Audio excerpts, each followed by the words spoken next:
Vamos começar a nossa palavra, a palavra que eu acho que Deus quer que a gente ouça, que é centrada em Marcos capítulo 10, versículo 46. Agora de pé vamos ler este texto bíblico, que é um texto que sabemos de muitas vezes ouvi-lo pregar, mas que nunca é demais percebermos e compreendermos algumas verdades. Verso 46. Depois foram para Jericó e, saindo ele de Jericó com os seus discípulos e uma grande multidão, Bartimeu, o cego, filho de Timeu, estava assentado junto do caminho, mendigando. E ouvindo que era Jesus de Nazaré, começou a clamar e a dizer: Jesus, filho de Davi, tem misericórdia de mim. E muitos o repreendiam para que se calasse, mas ele clamava cada vez mais: Filho de Davi, tem misericórdia de mim. E Jesus, parando, disse que o chamassem. E chamaram o cego, dizendo-lhe: tem bom ânimo, levanta-te, que ele te chama. E ele, lançando-se a sua capa, levantou-se e foi ter com Jesus.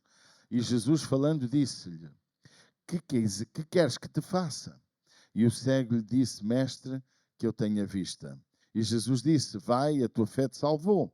E logo viu e seguiu a Jesus pelo caminho. Amém? Podem, meus amados, tomar o vosso lugar. Eu tenho hoje como tema uma mensagem, e isto vem enquadrado num contexto que temos vivido nas últimas semanas a falar sobre a fé, e eu quero explicar-te um bocadinho como alcançar o milagre. Também quero que tu percebas o poder e o valor de um grito de desespero e esperança. Um grito que envolve desespero, mas também envolve esperança. E às vezes, irmãos, há um ditado que diz: nada melhor para ganhar dinheiro que é precisar dele. Alguém percebeu? Quando eu preciso muito ganhar de dinheiro, é a melhor coisa para eu conseguir ganhá-lo, porque vou atrás. Assim é o milagre na nossa vida. Nada melhor para alcançar o milagre que é precisar dele. Então, e Jesus uma vez falou, os que não precisam de cura não vão à procura dela. E quando eu preciso do milagre, eu vou atrás dele. Então, há sem dúvida uma necessidade, um condimento necessário à nossa vida para alcançarmos um determinado milagre. Há um milagre que todos precisamos, o milagre da salvação. Alguns de nós já experimentou o que é realmente o momento em que aceitamos Jesus e temos um encontro com Ele e a nossa vida muda. E a partir desse momento podemos dizer que somos salvos. Porque salvo é aquele que vive com Cristo. Salvo é aquele que segue Cristo. Salvo é aquele que obedece a Cristo. Pode dizer amém? Então, assim é o milagre em nossa vida. Há uma coisa muito gira também que eu costumo dizer. Não existe melhor sono do que aquele quando eu estou cansado e quando eu tenho sono. Experimento dormir sem sono. Não há nada melhor que um banquete quando eu tenho fome. Experimento um banquete quando está cheio de empanturrado. Olha, imagine, comi uma sopa que não era nada de jeito e a seguir põe-lhe o melhor prato que você gosta. Já não vai conseguir comer só porque gosta. Porque a nossa necessidade é aquilo que faz com que nós desfrutemos melhor daquilo que nós necessitamos. E nós, irmãos, há um princípio bíblico que Jesus disse: quem tem sede, venha a mim e beba. Então, se eu não tenho sede de Deus, eu também não o busco. Se eu não tenho vontade de buscar Deus, eu não o busco. Por isso que ele também disse: buscar-me-eis e me achareis, quando me buscardes com sinceridade, com todo o teu coração. E há pessoas que não encontram Deus porque não o buscam. Há outros que não... Uma coisa é o grito de desespero. E eu expliquei aqui sobre a fé, às sextas-feiras, e num domingo passado também dei um lamiré, como é realmente o milagre pode acontecer no desespero. O desespero faz com que eu busque. Aquela mulher do fluxo de sangue, que não tem a ver com a nossa mensagem, estamos só na introdução. aquela mulher do fluxo de sangue, ela gastou tudo à procura da solução em todo o tipo de solução. Você compreende o que eu estou a falar? Ela ficou pobre por causa da sua doença. Mas quando ela descobriu que Jesus era a resposta, o seu desespero, o seu grito silencioso, a sua nota musical chamada Selah, que é uma pausa que não tem som, é um momento de silêncio no meio de uma música. No meio da sua vida dorida e destruída e sem esperança, ela fez uma pausa e correu a Jesus em silêncio para tocar na orla da veste dele e foi curada. O desespero é um dos condimentos, uma das condições para podermos buscar o milagre que nós, sem dúvida, não alcançamos de outra maneira.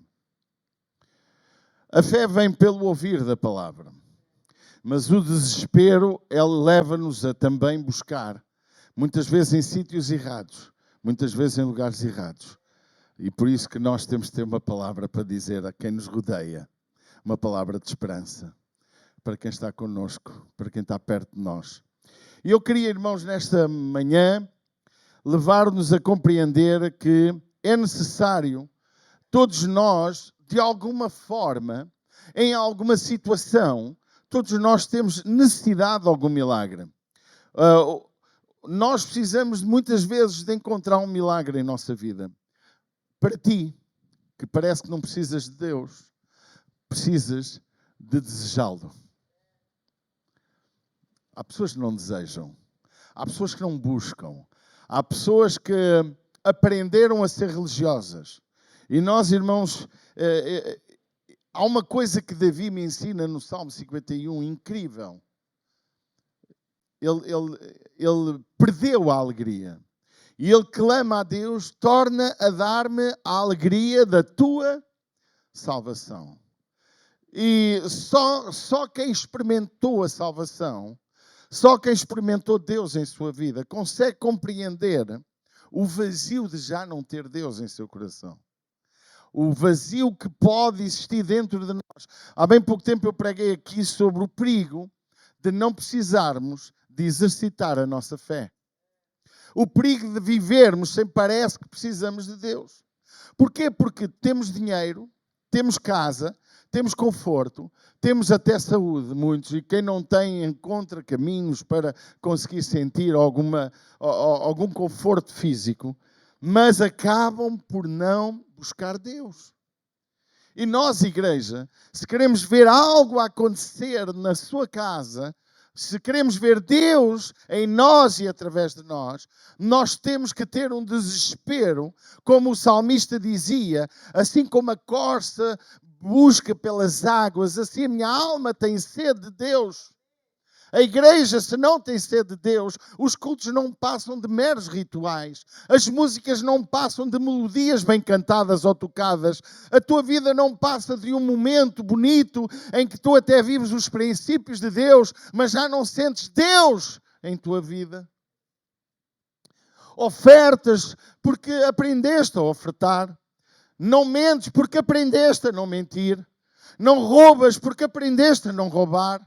Não fazes errado porque aprendeste a não fazer. Mas Deus não está a habitar o teu coração. Deus já não faz parte da tua vida.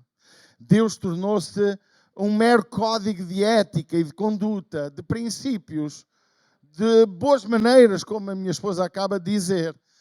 Mas não sentes Deus na tua vida. Eu creio, irmãos, nós precisamos sentir mais Deus. Ter fome, ter sede de Deus.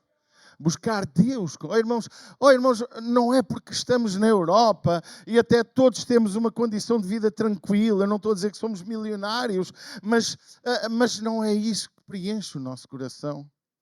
Não há nada melhor, e o salmista, mais uma vez, eu repito, ele estava a dizer em determinado momento, vale mais um momento na tua presença que noutro lugar 1000.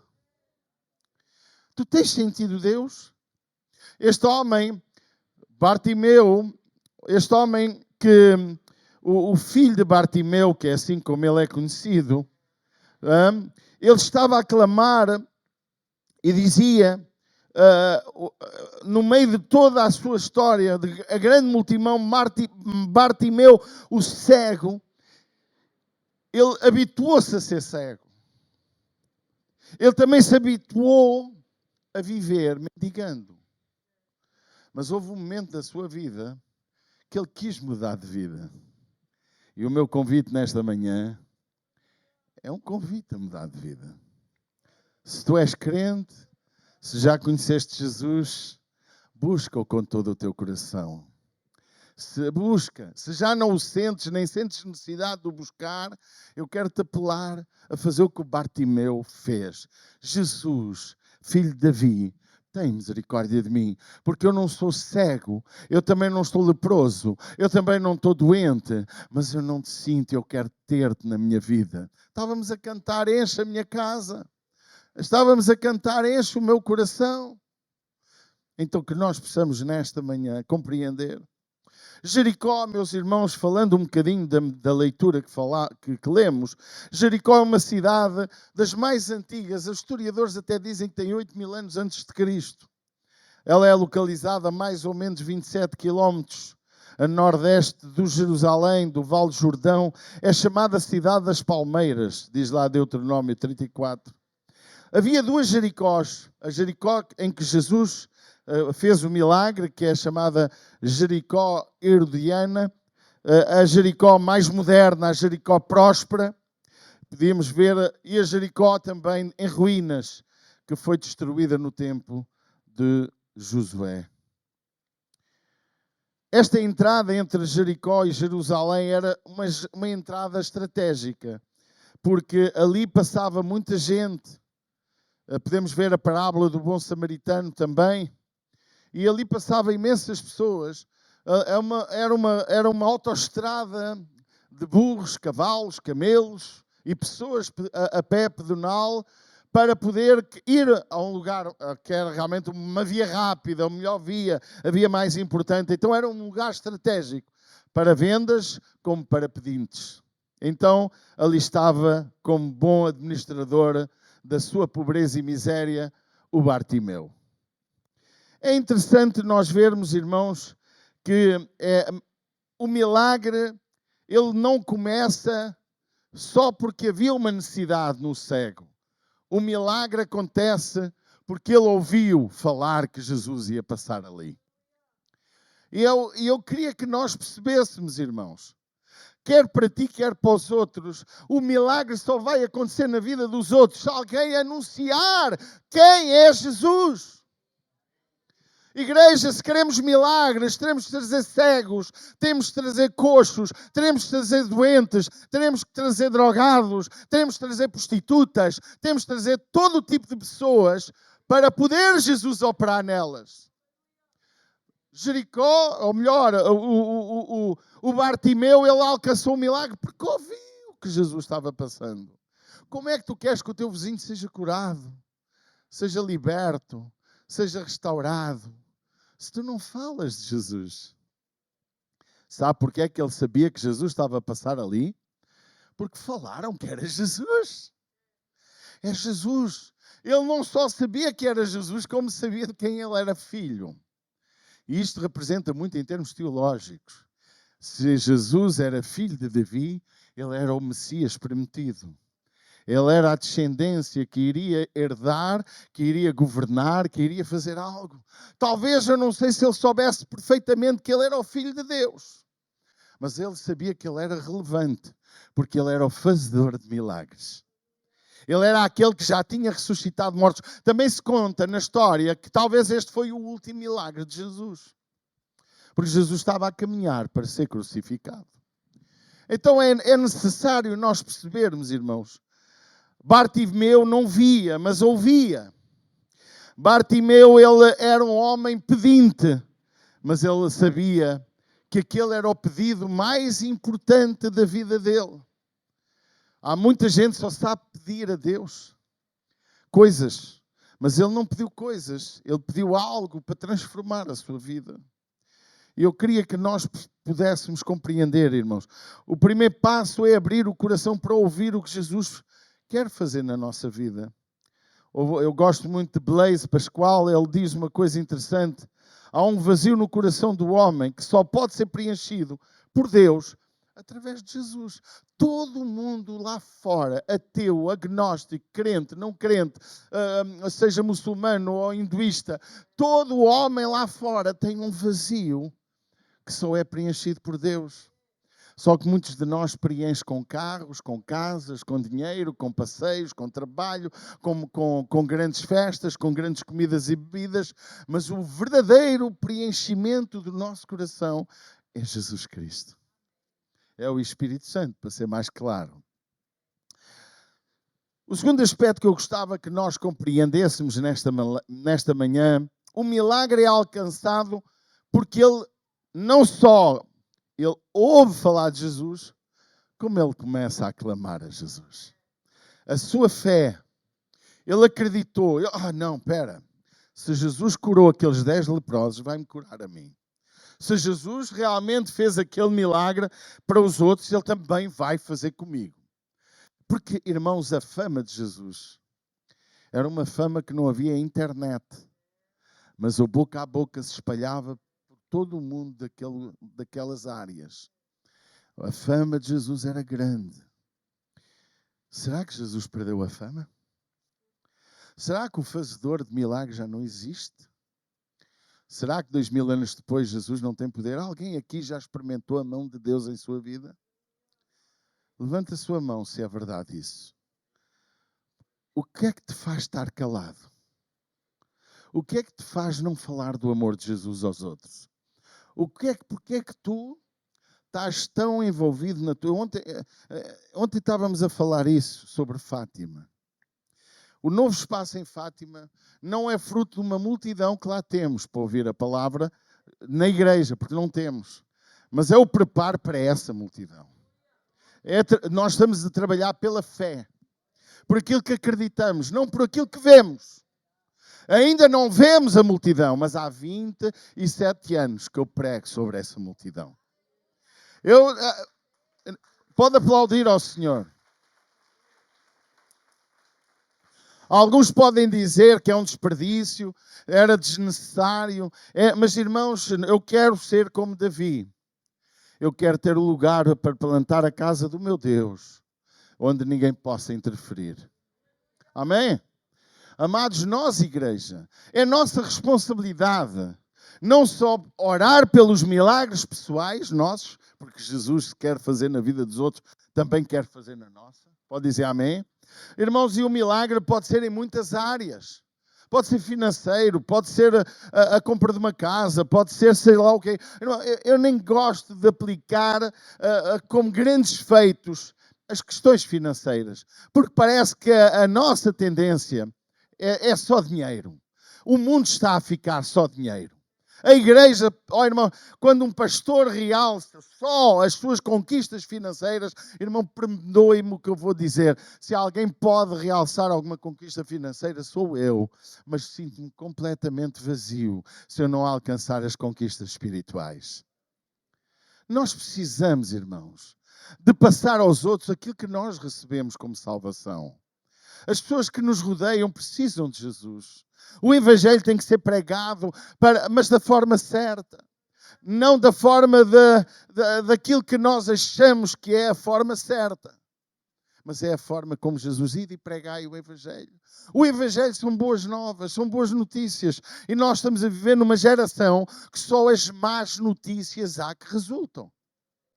Você mete uma notícia que Jesus é bom e que Ele pode responder e que Ele assim, as pessoas não querem saber, mas se mete uma notícia a falar mal de um pastor, a falar mal de um escândalo, a falar de um escândalo de alguém, essa notícia se espalha pelo mundo e viraliza. O que é que nós queremos? Oh, irmãos, este homem alcançou o milagre porque ele clama com fé. Bartimeu clamou mesmo sendo repreendido.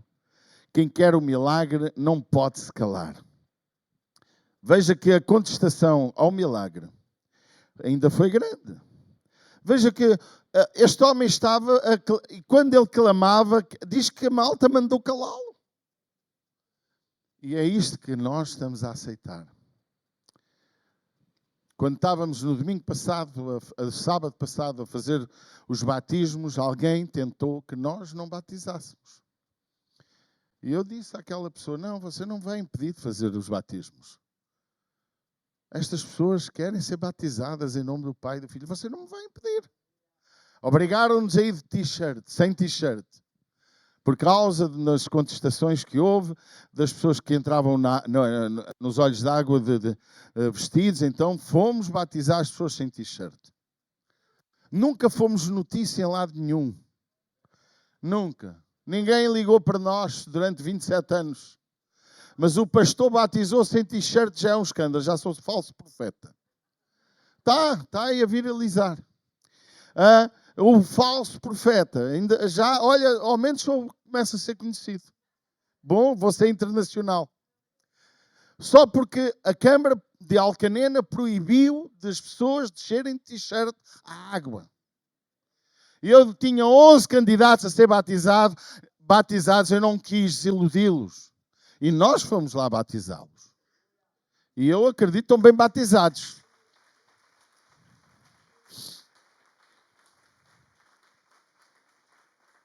Agora, irmãos, não nos podem calar.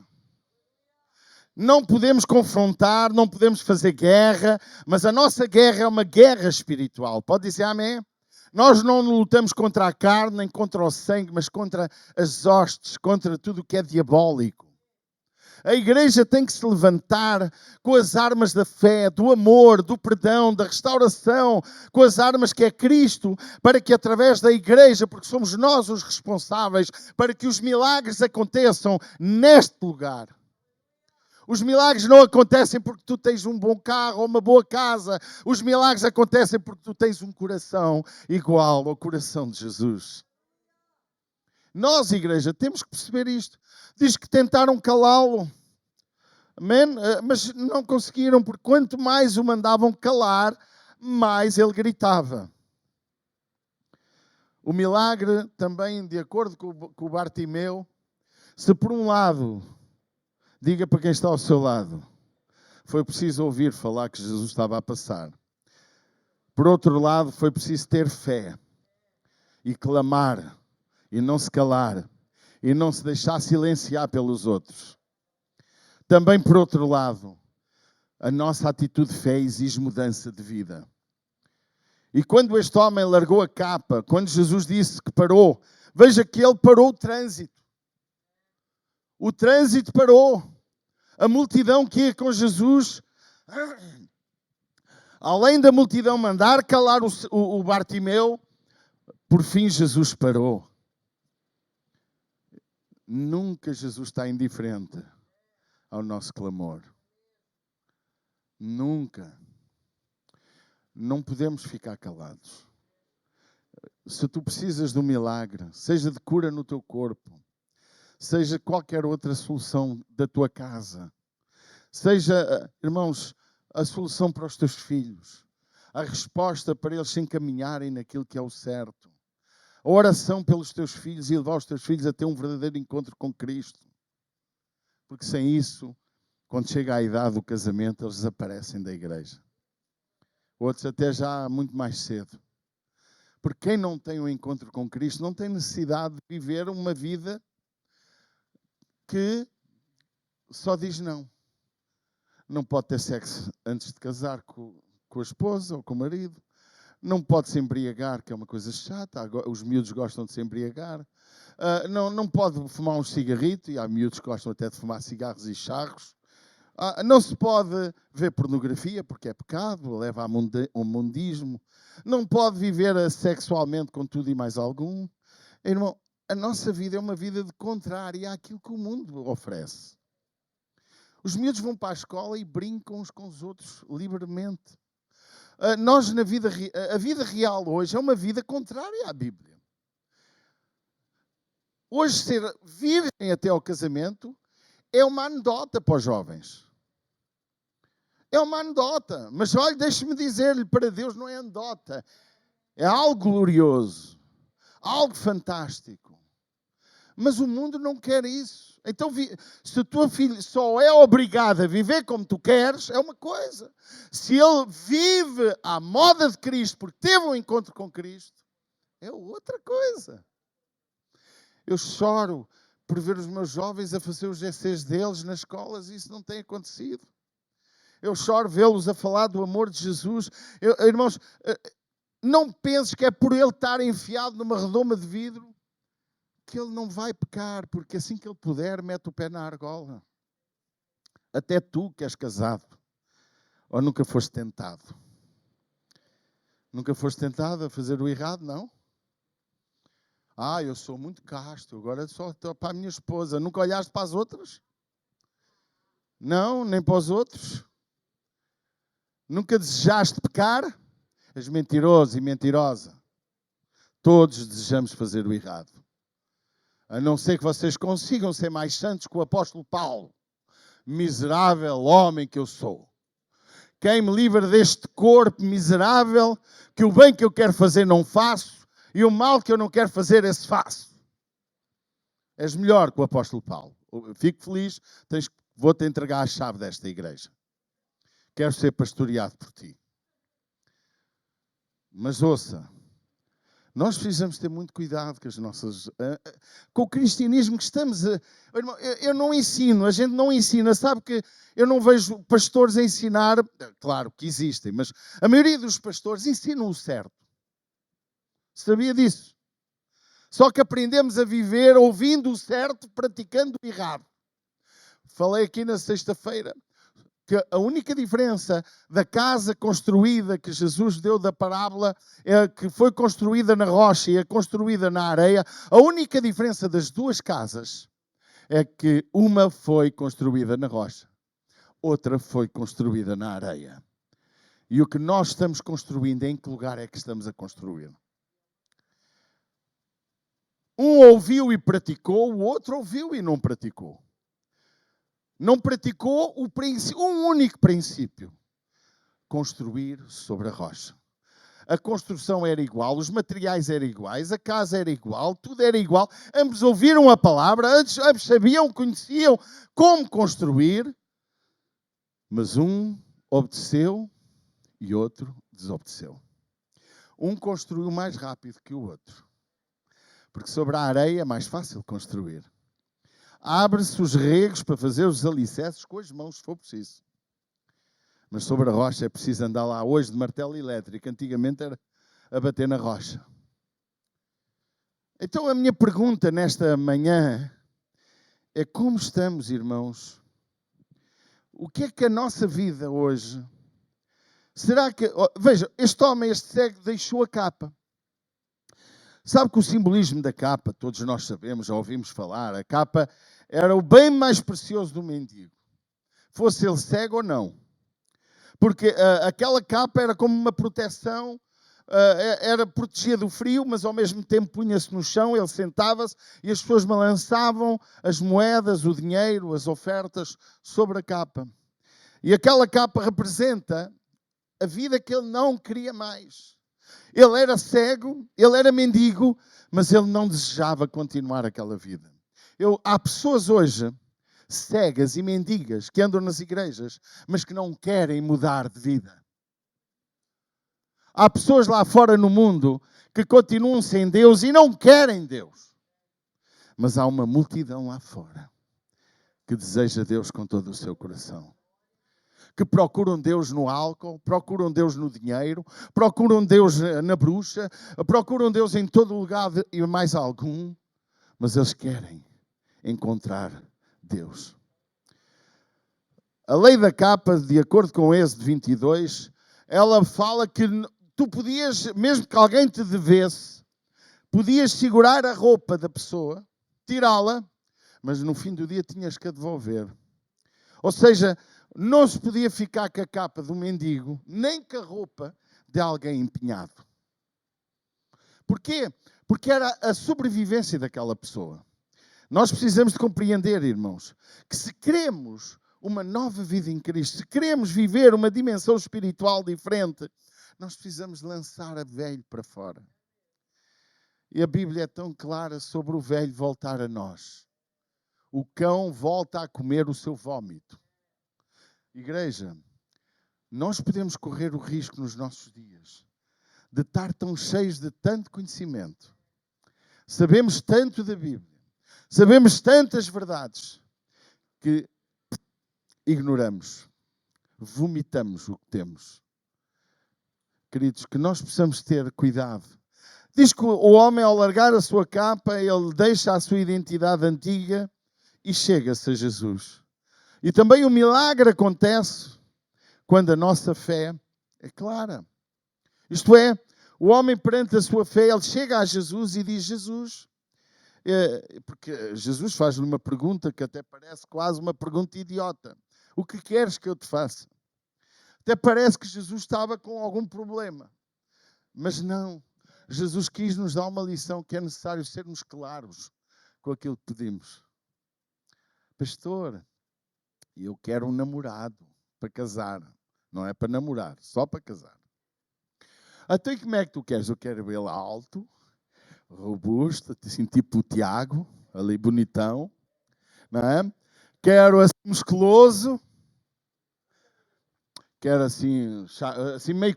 Não assim branquinho como o pastor, que aquela cor não tem graça nenhuma. Um bocadinho mais moreno. Bonitão. Não, Danilo é feio. Quero assim e tal. Irmão, não tem mal pedir a Deus o que a gente quer, o que a gente gosta. Acha que Deus quer te dar um rapaz que tu não gostes? Ou uma rapariga que tu não gostes? Não. Deus quer te dar alguém que te apeteça comê-lo todos os dias. Pois é. Porque o amor, o sexo, é algo que vem do coração de Deus. Deus deu isso ao homem para ter prazer um com o outro, para gerar filhos bonitos, assim como a Maria. Não é? Deus quer o nosso prazer. Deus quer. Há muita gente que acha que Deus só nos quer castigar e fazer mal. Agora, nós temos de ser claros com Deus. Irmãos, eu já pedi coisas a Deus, quer materiais, quer de outra forma. A minha mulher quase não precisei de pedir. Porque eu fiquei logo apaixonada por ela quando a vi de costas. Mas isto é verdade, acredite se quiser. É verdade. Houve uma rapariga que eu comecei a namorar, ao fim de 3 dias despachei-a, em Correio Azul. Porque vi que não ia dar certo. Com esta mulher que não tem nada a ver comigo, deu certo. Ainda hoje não tem nada a ver comigo. Nada, é incrível. Nada a ver comigo. E a gente cá está. Não fazemos amor todos os dias porque ela não deixa. Mas quando fazemos, os anjos aplaudem. É verdade. É verdade. Até o cachorro cá embaixo fazia... Agora já não faz, tadinho, morreu ontem. O nosso menino pequenino, o nosso cachorro morreu ontem. Mas pronto, falando de coisas sérias, já chega de risada. Jesus perguntou: o que queres que eu te faça? Você não acha que Jesus nos pergunta o mesmo? Ou acha que é só para os cegos? O que queres que eu te faça? E esta pergunta repetiu-se em alguns lugares. Porque Deus quer que sejamos claros. O meu desejo, irmãos, como pastor, é este conselho, a converter-se ao Senhor. Será que eu vou ver isso? Não sei. Mas é o mínimo que eu quero. O que queres que Deus faça na tua vida? Amados, que nós possamos compreender que precisamos chegar a Deus de forma correta. Por isso que a Bíblia diz, olha o que é que Tiago, eu até peço para o jovem meter no ecrã, Tiago 4:3. É tão claro o que Deus quer que nós sejamos. Pedis e não recebeis, porque pedis mal. Para gastar em vossos deleites, em vossos prazeres. Para de pedir coisas para os teus prazeres. Pede o que é essencial na tua vida. Pedir trabalho não é um deleite, é uma necessidade. Pedir uma casa não é um deleite, é uma necessidade. Pedir saúde não é um deleite, é uma necessidade. Mas experimenta pedir pelos outros também. Experimenta orar pelos outros. A Bíblia mostra que Jó alcançou misericórdia e mudou o seu cativeiro quando orou pelos seus amigos. que lhe infernizaram o juízo. Igreja, qual é a tua predisposição para pedir de forma clara e não pedir só para os teus desejos? Porque há pessoas que só sabem pedir para os prazeres delas, só para os seus interesses. É preciso ser claro diante de Deus. Ele já sabe o que tu precisas, mas Ele quer ouvir. E o salmista dizia lá no Salmo, não me lembro se é no 8, se é no 7, agora não me recordo. Ele dizia, eu orei ao Senhor porque Ele me quer ouvir. Amém? Eu oro ao meu Deus porque Ele me quer ouvir. Ou tu oras a Deus só quando precisas? A gente precisa de orar pelo prazer de estar com Ele, pelo prazer de falar com alguém tão ilustre, tão nobre, o Criador dos céus e da terra. Orar, falar com aquele que nos pode ouvir, falar com aquele que tem o poder de poder transformar do nada qualquer coisa. Como diz Hebreus 11, do nada se fez o que se vê. Tudo o que está feito foi feito do que não era aparente. Igreja, o Deus que faz milagres há 2000 anos faz milagres hoje. O Deus que estava há 2000 anos a fazer coisas incríveis, que fez com a igreja primitiva, é o mesmo que está aqui. Por fim, eu quero explicar algo mais. O milagre se manifesta na fé, através da fé, mas também o milagre deve produzir um novo caminho. Eu gosto de terminar com isto porque Jesus diz no versículo 52 para o Bartimeu, e Jesus disse, vai, a tua fé te salvou. Jesus mandou-o embora. E ele foi. Diz que, e logo viu, verso 52, e seguiu Jesus pelo caminho. Alguém me está a ouvir? Diz que Jesus lhe disse, vai. Foi a tua fé que te levou ao milagre. Mas ouve com atenção.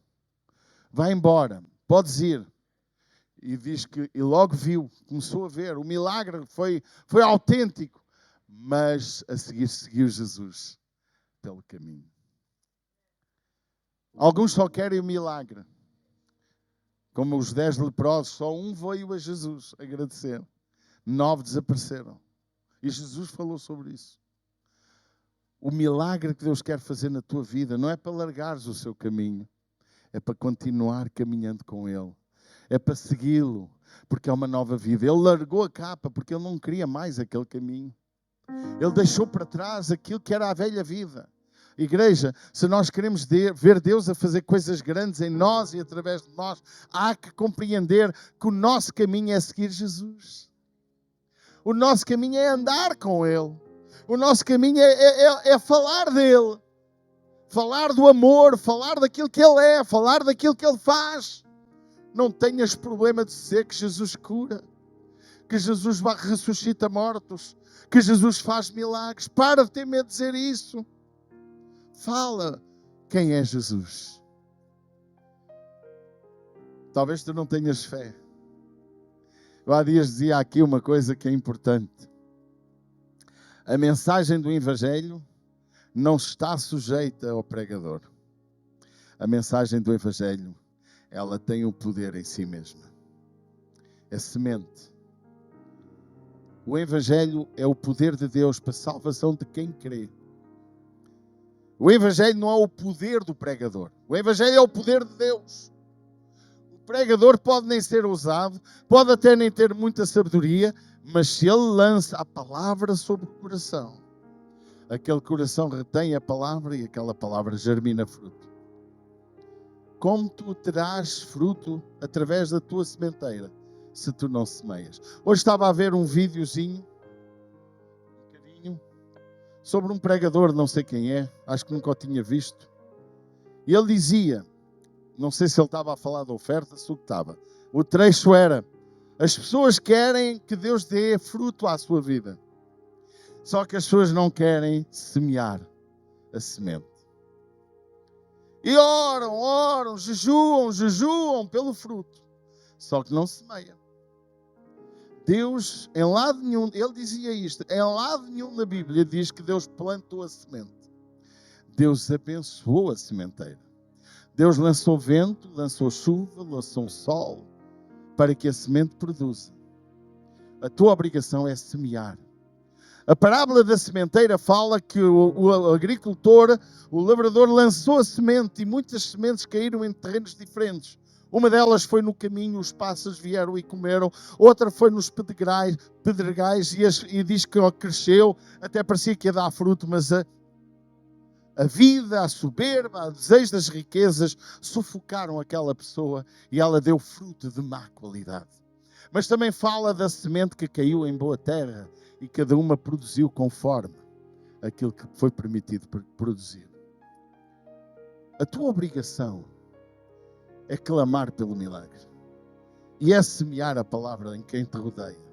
O teu dever é falar do amor de Jesus, levar as pessoas a ouvir a palavra, levá-las a clamar com fé, levá-las a compreender que precisam de ser claras nos seus pedidos a Deus, levá-las a compreender que elas precisam de salvação, de entregar o seu coração a Jesus, de entregar a sua vida a Jesus, para encontrar a resposta, serem claras e por fim dizer a cada um que nos ouve que não é só receber o milagre, é fazer como Bartimeu, seguir Jesus pelo caminho. Eu sou o caminho, disse Jesus. Eu sou a verdade e a vida. Ninguém vai ao Pai se não for por mim. Há necessidade de seguir Jesus pelo caminho. Eu pedia que ficássemos de pé.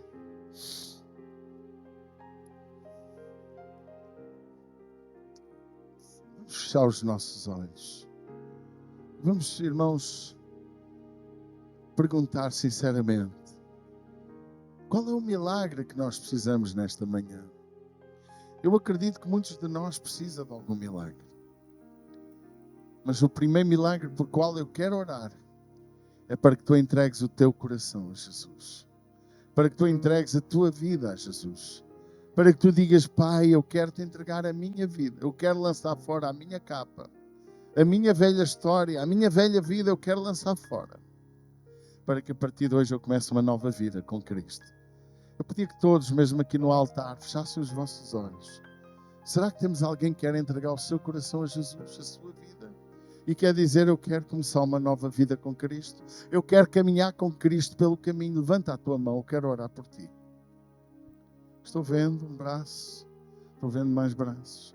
Agora não saias e não baixes o teu braço bem alto. Toda a igreja vai levantar agora os seus braços. Há vários irmãos com os braços no ar. E vamos orar por eles, para que Deus os ajude a seguir este caminho, a largar a capa fora. Estes irmãos não são cegos, mas estes irmãos querem uma nova vida, querem lançar fora a capa que representa a vida sem Deus, a vida sem esperança. E estão clamando um grito de vitória e de esperança, um grito de clamor, de desespero. Pai, em nome de Jesus, nesta manhã, tu estás vendo os braços que foram levantados, declarando que te querem seguir pelo caminho, querem entregar a sua vida a ti. Por isso, nesta hora, Espírito Santo, eu oro para que tragas, Deus, perdão dos seus pecados, consciência dos seus pecados, de um deles possa receber nesta hora o milagre da salvação, a alegria da salvação. Pai, eu entrego estas vidas em tuas mãos, em nome de Jesus. Toma-os em tuas mãos. Talvez quem estiver online, nos esteja ouvindo, possas também entregar o teu coração a Jesus. Também quero orar por aqueles irmãos que precisam de um milagre. Olha, levanta a tua mão se precisas de um milagre. Não importa qual é o milagre, em que área é, importa que tu estás declarando publicamente. Talvez queiras clamar, não tenhas vergonha de levantar a tua voz, levantar as tuas mãos e dizer: Pai, por favor, socorre-me, ajuda-me, faz este milagre em minha vida. Oh Pai, em nome de Jesus, estás vendo os braços que precisam de um milagre. Toma as suas vidas em tuas mãos. Mostra como tu és Senhor, como tu és Rei, como tu és o médico dos médicos, como tu és aquele que pode operar milagres, como pode fazer o mais impossível, tu operas e fazes. Porque tu és o Senhor que tudo pode. Entregamos a vida de cada um em tuas mãos e em nome do teu amado Filho Jesus. Amém. Pode dar um aplauso ao Senhor, amém?